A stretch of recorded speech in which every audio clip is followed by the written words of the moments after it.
All right, y'all, welcome to the show. Welcome. Pucker your booty hole. It's about to get wild in here. So in just a second, we're going to talk about Trump's tariffs and how they already massively backfired because he did some in the first term and the results are in. So we'll talk about that. We'll also talk about the U.S. unleashed hell on Yemen's capital.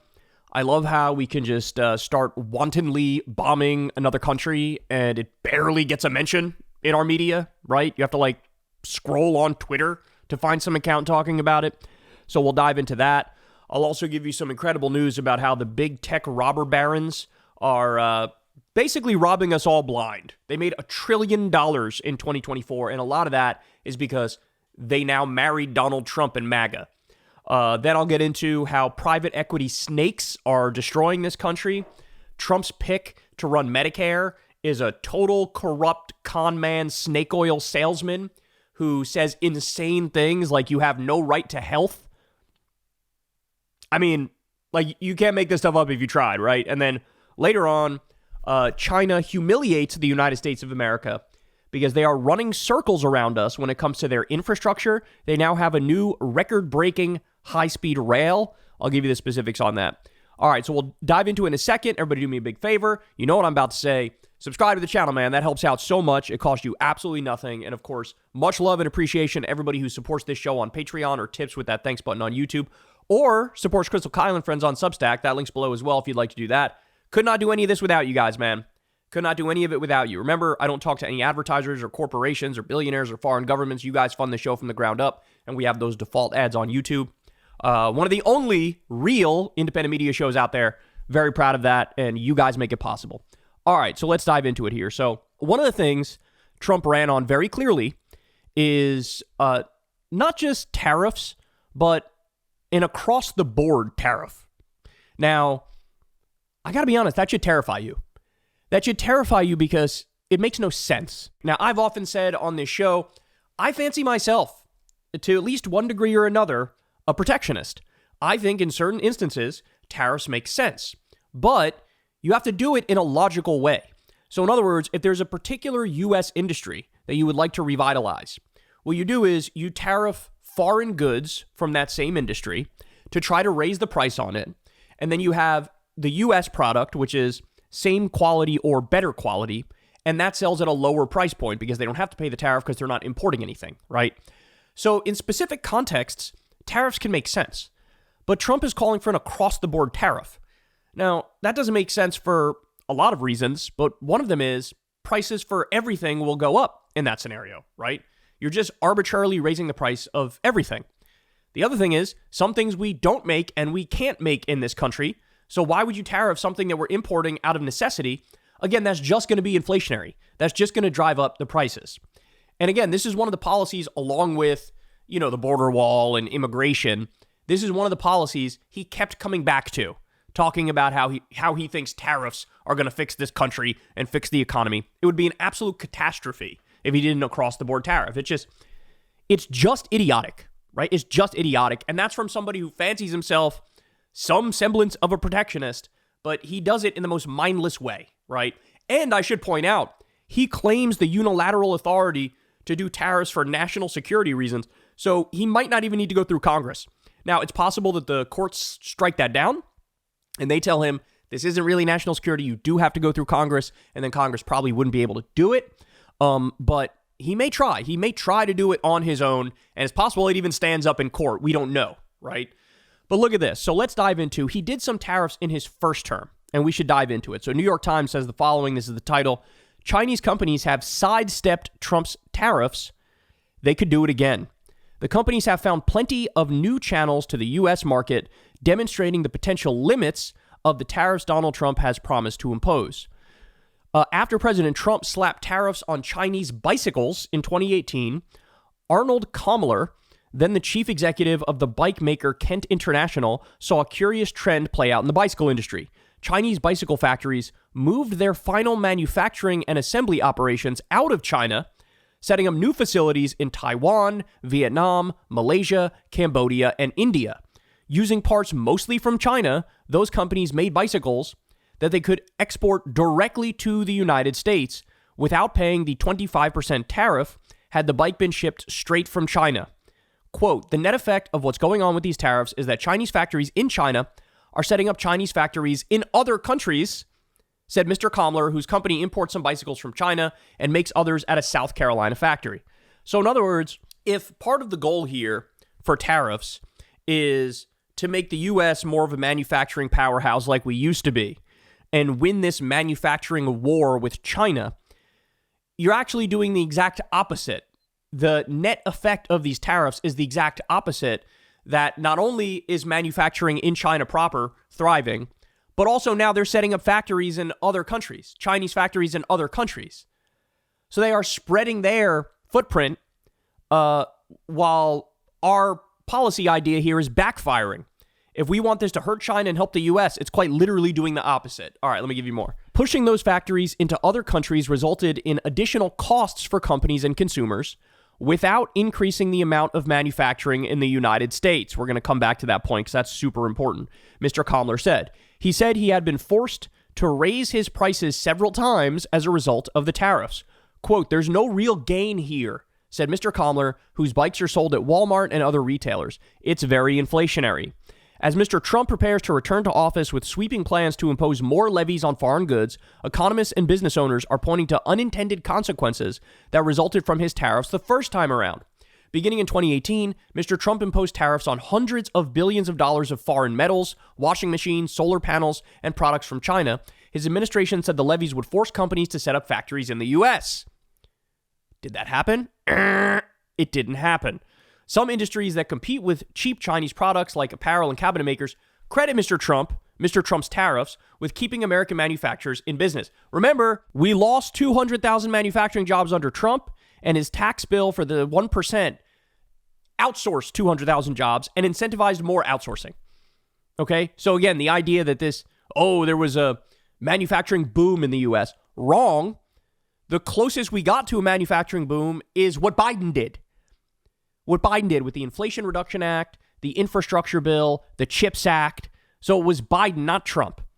But let's continue because this actually gets more interesting. But for many other industries, the tariffs simply spurred a global reshuffling of manufacturing operations, one that did little to strengthen U.S. production or reduce ties with Chinese firms.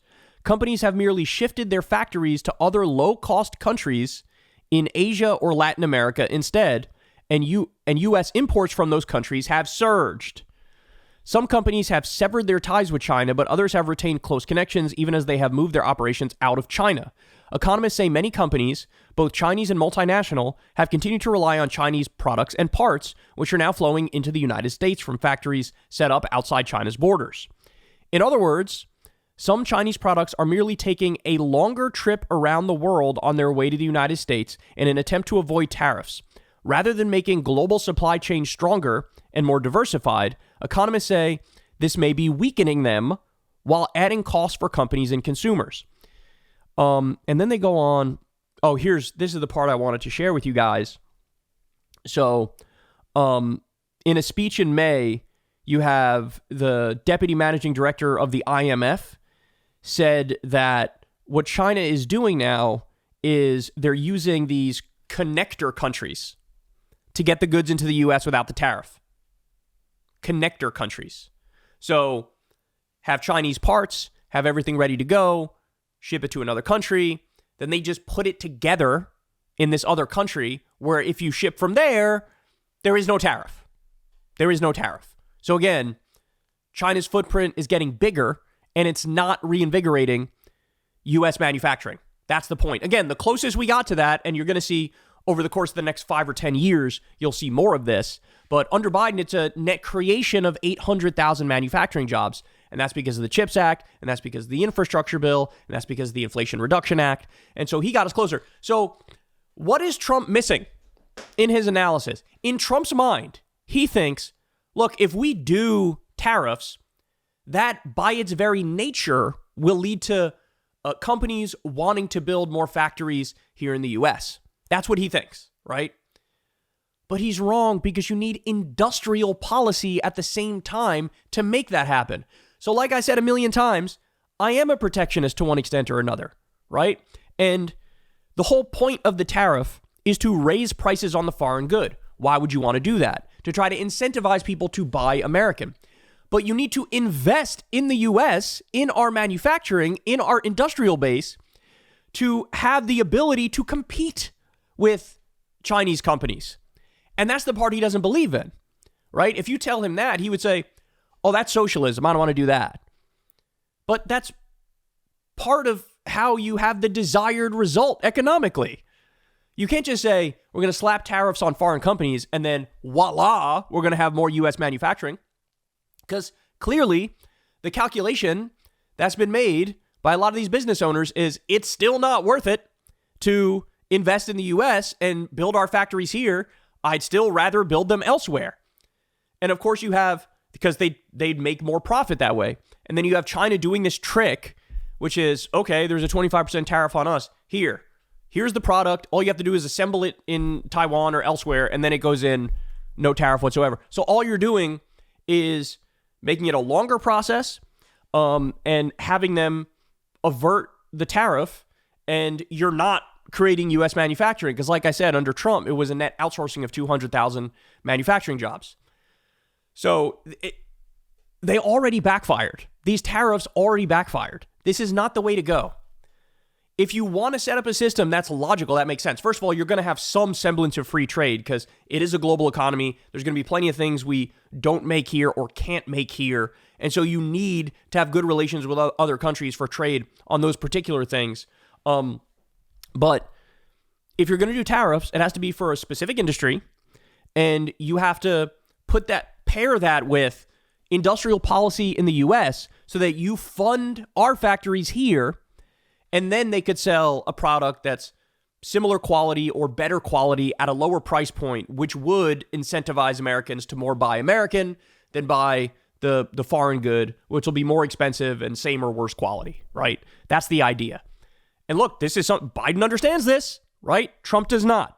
In fact, Biden kept a lot of the Trump tariffs in place for this particular reason. But again, he paired it with investment in our industrial base to make it so the tariffs might work. The thing, Trump goes out there and he says, tariffs don't raise prices. They don't even raise prices. I don't know what you're talking about. And it's like, bro, the whole point of a tariff is to raise the price, to disincentivize people buying the foreign good over the U.S. good. But he wants to raise the price without even having investment in U.S. manufacturing because he's not incentivizing it, right? And then it's just higher prices and that's it, right? And they were able to clearly skirt the way the tariffs were put in the first place. And if anything, it's made China stronger. So not only has his tariff policy backfired, it has backfired colossally. It has backfired spectacularly.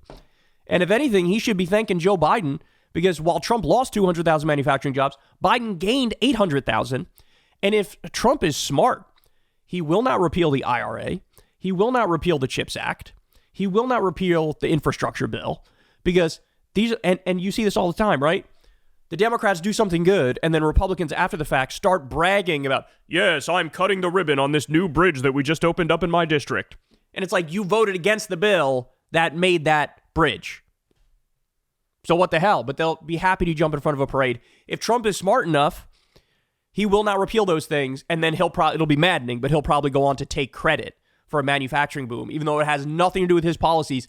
And his particular tariffs backfired the first time. It made it worse off the first time. So we'll see. We'll see. Hopefully he's smart enough to not try to do a universal across the board tariff, especially given that his first crack at it had massive unintended consequences that were economically disastrous. Hey y'all, do me a favor and like and subscribe. It helps out big time in the algorithm. Click the bell as well for notifications when videos drop and watch that video on screen right now. You know you want to.